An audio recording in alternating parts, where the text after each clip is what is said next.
Hi, this is Natalie Hardy. Welcome to Franco Foods. For our first episode, we will be making the ever-popular French baguette. Recipe and details are in the description below. So let's get started. The first step of making baguette is to prepare the Poolish. Now, the Poolish is a fermented leavening agent you make about 18 to 24 hours before starting the dough. It's what adds the distinctive, tangy flavor that you get when you bite into a baguette. Now, for me, bread making was somewhat intimidating. I've only really started making bread for the last about 2 or 3 years now. So I started watching how-to videos and thought, you know what, I can do this. My biggest takeaway watching these videos was that it's important to plan ahead and be patient when making bread. It's not complicated, just lots of wait time, depending on the bread you're making, that is. But in the case of baguettes or any bread that uses a Poolish, you need to plan on 2 days before you can eat your loaf. But boy, is it worth it. So you're going to cover it and stick it in a corner somewhere the temperature will remain around 70 degrees to work its magic and do what it needs to do. Now the Poolish is ready. You can see it's gotten loose and sticky. It's bubbly and it has a great yeasty aroma. Now on to the dough. So in preparing for this episode, I was kind of curious about how the baguette became a thing. Now, I'm not a historian by any stretch of the imagination, but I did do some research. It seems like there's no consensus on the origin of the baguette, but there does seem to be agreement on a couple of details. One of them is that what we know or recognize as that long, thin loaf of bread, it's been around since the early 1800s. Now, one thing also that people agree about is that it earned its name, baguette, in the early 1920s. Now, making the dough, you could use a mixer with a dough hook.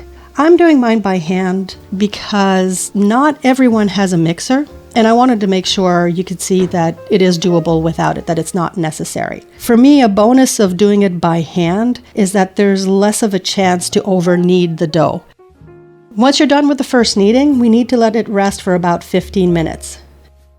Now, time for a quick second kneading to incorporate the salt. It's still sticky, but it is a bit smoother and more uniform. By the way, the word baguette, that means staff or stick. So I'm extrapolating here, but I think that's why the loaf is called a baguette, right? Its shape and so forth. So what do you think? Please share below. Let me know if you have any theories of your own, or if you're a food historian or someone who's huge into that kind of stuff and you have some facts that you'd love to share. I would love to read it.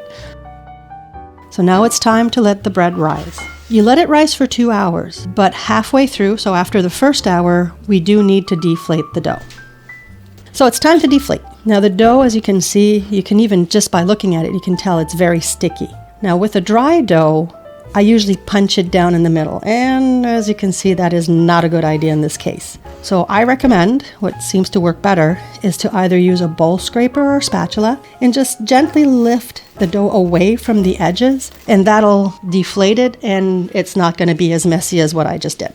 Now back to rising it for another hour. Okay, so the dough has risen for a total of 2 hours, and it's pretty much doubled in size. It is time to shape the loaves. Now getting it out of the bowl can be, as you can tell, a little tricky. So again, use a spatula, or if you have a bowl scraper, you want to get it on the on your work surface. Now, depending on the size of your pan that you're going to be baking it and the size of your oven, you can leave this as one long loaf, or you can split it into 2 or 3. I'm splitting this batch to make 3 smaller baguettes. You could weigh it if you want to be really precise, but I'm just eyeballing it. I'm hoping it turns out somewhat similar. I'm not the best at eyeballing. So the first part is the pre-shaping, so to speak. As you can see, the dough is still quite sticky, but now I can lightly flour the work surface and my hands to help with the handling of the dough. You can see air bubbles, which is a good thing. When you shape the actual loaves, that's going to contribute to the look and texture of the crumb, which is the inside part of the bread, which is called mie in French. The crust, by the way, is called la croûte. Now here's an interesting fact. Contrary to what you might think, France is not the country where the most baguettes are eaten. Guess what? It's Algeria. They eat about 49 million baguettes every day. Now there's some food for thought. Anyways, while the dough is resting, prepare the cookie sheet or baking pan. Put parchment paper, then sprinkle some flour or cornmeal, whichever one you prefer. So now it's time to make the actual baguette. For the folding and shaping, I'm going to link a video in the description that I found was very useful when I was learning the technique when I first decided to make baguette. But as you can see, you fold it into thirds, then using the heel of your hand, close the seam by pressing down. Then roll and shape into a thinnish log. And then when you're all done, you place that on the prepared cookie sheet or whatever pan that you're using. You can purchase a special baking pan for baguettes, but again, it's not necessary, as you can see.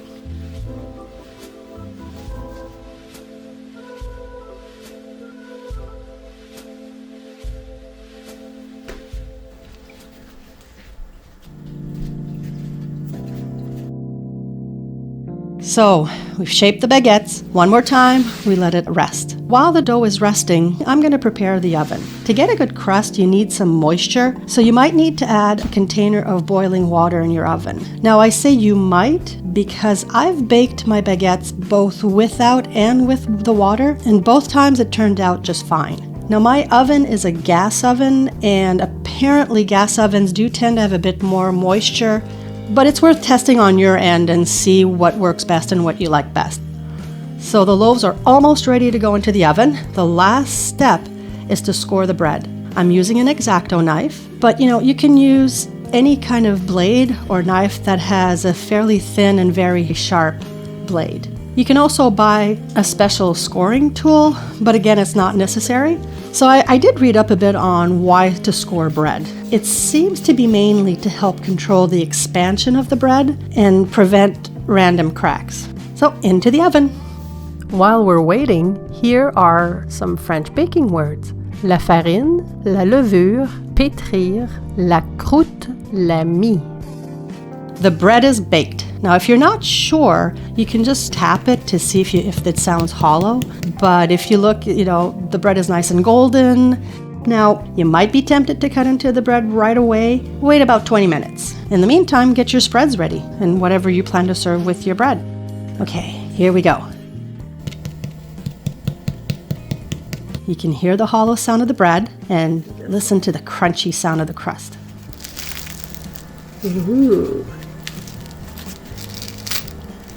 Time to cut in to see what the crumb looks like.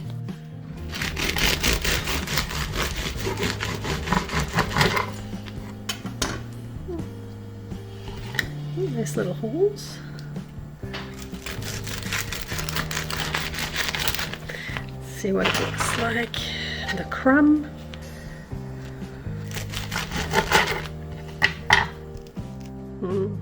Nice and soft.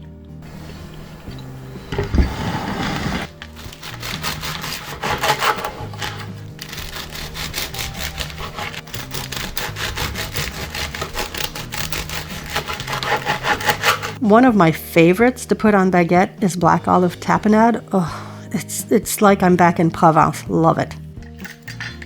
Of course, what's more French than brie on baguette? There you have it, homemade baguette. I hope you're going to be encouraged to try it yourself. As I said at the beginning, I've linked the recipe and steps in the description along with the shaping technique. If you do make your own, please share your experience in the comments. If you have pictures, I'd love for you to send them to me. Thank you for joining us. Merci et à la prochaine!